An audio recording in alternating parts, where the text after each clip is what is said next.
Once upon a time, there were two brothers who lived in a cottage. One was named Brock. He was shorter than the other one. The other was named Bala. He was taller than the other one. About the same in every other respect. One day, they realized they had a problem. There was no cereal left. They had tons of milk, but no cereal. It's the worst thing ever.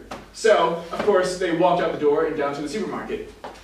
On the way to the supermarket, they met Ken, the superhero. They were so amazed and awestruck, they asked him for an autograph. Being such a small guy, he gave him his own book. Oh, he didn't autograph it. He did sign their foreheads, though. And that's about it. He flew away because he had other stuff to do.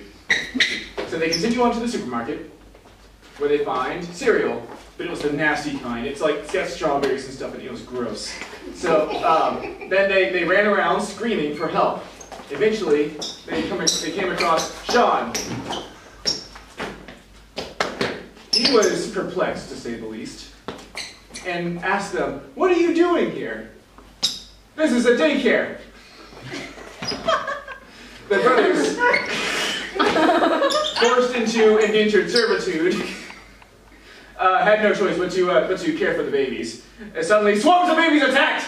They fell down, there were so many! Oh god, it must have been like 50 babies each. Oh, it was a struggle for survival. Oh no, Sean was fine, he was mean. He left them to their fate. If they couldn't hack it, anyway. So, after hours, they fought off the babies. And ran as far as they could. Because who operates a daycare out the grocery aisle at a grocery store? They thought to themselves. And then, of course, they came across, nothing for a good long while. About 50 miles later, full of nothing, they came across Sarah, the witch. She's very powerful. And told them she would grant them one wish, but only one wish. So they did rock, paper, scissors, of course, to decide. They did rock, paper, scissors to decide who would do it. And it was determined that Brock won. No, the other Brock. Brock, of course, whispered into her ear his deepest, darkest, and lightest wish. She wasn't sure how to make this wish come true. So she shrugged her shoulders, reached into her pocket, pulled out a $100 bill, and gave it to her. Then, Brock and Bala went to the store, bought some cereal, and enjoyed cereal at home. The end.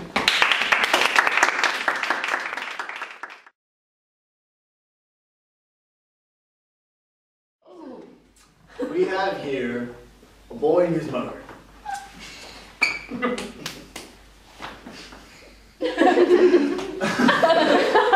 The mother slapped Jack because he's an idiot. Yeah. She said that we need money, so you need to go to town and sell our cow. Now get going, Jack. It was a large cow. I don't know how he picked it up, but he did. He was a strong little idiot. As he went and literally picked up the cow and walked it down to the town, he ran into a merchant named Donahue. He literally ran into the merchant, dropping the cow. Both were very confused.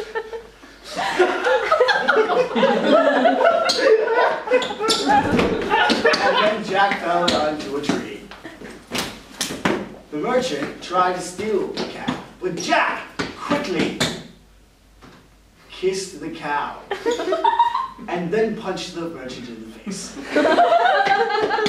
And he was back on his way with his lovely cow.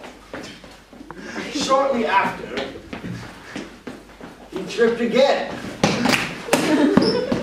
But he was good, because he was an idiot.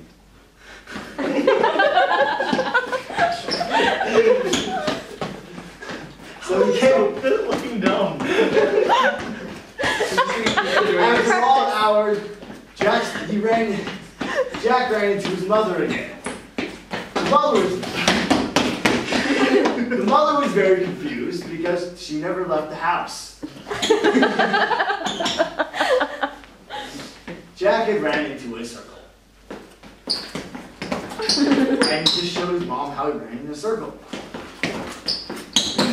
His mom was very impressed. So then she slapped him on the head and said, "Go back to town, Jack." On the way, he met a wizard.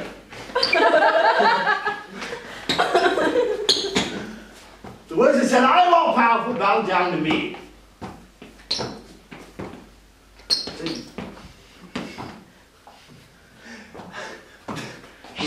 The wizard became very thirsty and wondered if he could have some milk. He realized it was rotten and slapped Jack on the... And then Bessie the cow fainted and he started doing heart palpitation exercises on her. The wizard, feeling really sorry for this poor Jack, this poor boy, decided to offer up some beans.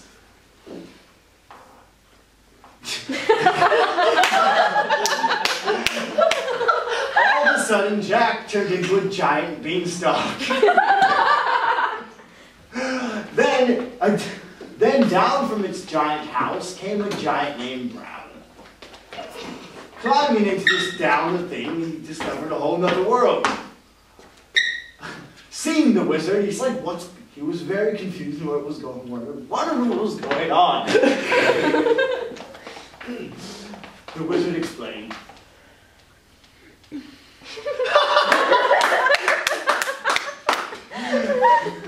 And now, feeling sorry again, the wizard turned Jack back into, well, Jack. And they all decided to, well, because the cow was dead, have some beef. The end.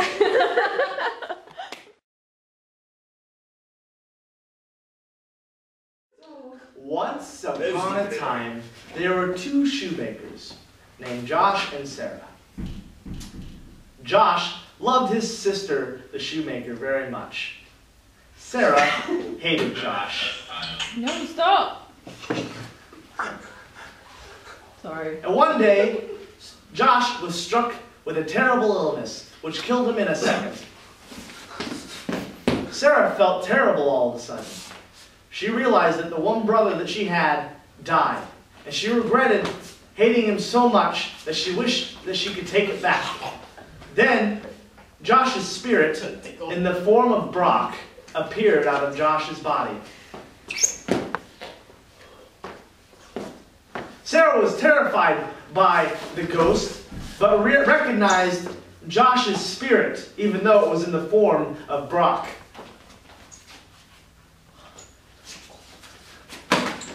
Sarah was happy, but knew it was not the same, and that they must go and find a way to bring him back to life.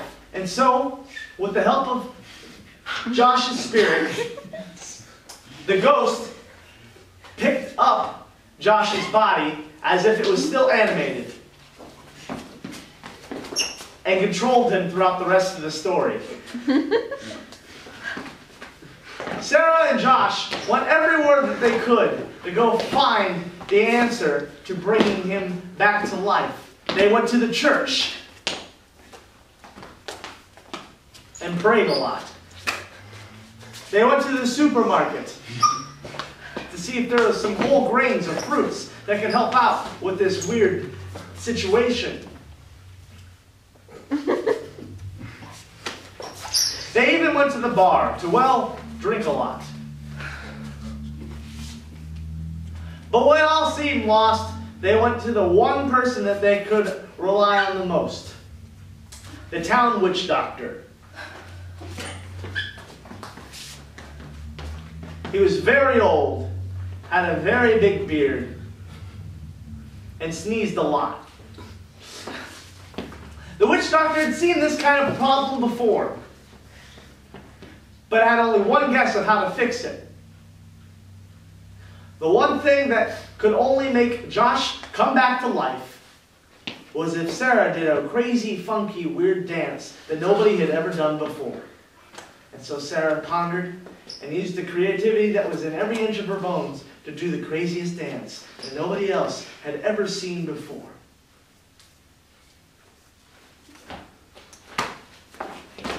Everybody was astonished. Sarah moved like lightning.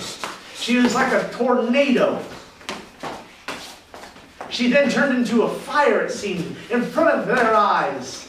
And then all of a sudden she started acting like a little puppy dog. Because who else acts like a puppy dog in a dance? Because that was never seen before. And then all of a sudden a peacock. She started strutting around like a peacock. And then finally, for her finisher, she dumped a bucket of ice water upon her. And just like that, the Spirit and Josh fused together. It was the most intimate fusing that lasted several seconds. Several seconds the fusing lasted. Faces touched. Rubbing happened. And then there might have been some tongue. And then once they fused together, and Josh was back to life. And Sarah was so happy and grateful. But the witch doctor was sad and lonely. And so they decided that he'd come work and live with them. And then they made shoes for the rest of their lives and lived happily ever after.